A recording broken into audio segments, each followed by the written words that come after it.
אמרו לנו יישוב מחדש.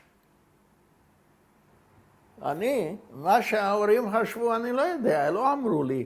לא הייתה איזו שיחה? לא הייתה שיחה, אבל מה שאני חשבתי, בטח אמרו פולניה, אולי הלכו למלחמה, ושם יש חוות גדולות, חקלאיות, אולי צריך שם לעבוד, לעזור, משהו כזה חשבתי, כמו שגם בהונגריה היו חוות כאלה גדולות. והיה המון אנשים, צפוף, צפוף, צפוף, צפוף. יהודי כל האזור מגיעים לשם? כל האזור מגיעים לשם, אולי אפילו מסביבות בודפסט, כל האלה בין הטיסה והדונה, אם את יודעת, כל הזה.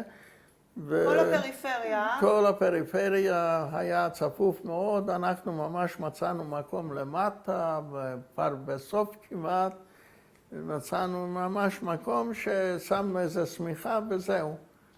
כמה זמן הייתם שם בבית חרושת ללבנים? בערך. אולי יומיים, שלוש, למה פתאום התחילו... זהו, יומיים, שלוש? כן, התחילו להתרוקן לאט לאט.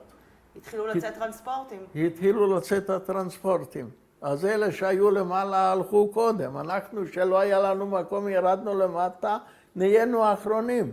כן, תוך יומיים, שלושה, המקום שהיה צפוף ועמוס פתאום נהיה ריק.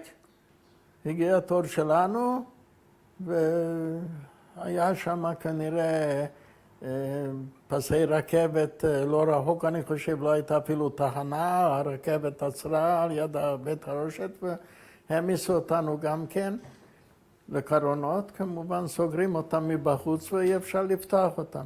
את הנוף ראיתי רק בצד אחד, למה הייתי על יד החלום בצד אחד, ואי אפשר היה לעבור לצד השני, למה היה צפוף, היה מלא הרכבת.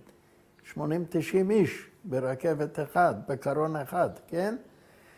אז העמיסו אותנו ואמרו לנו שאנחנו נוסעים.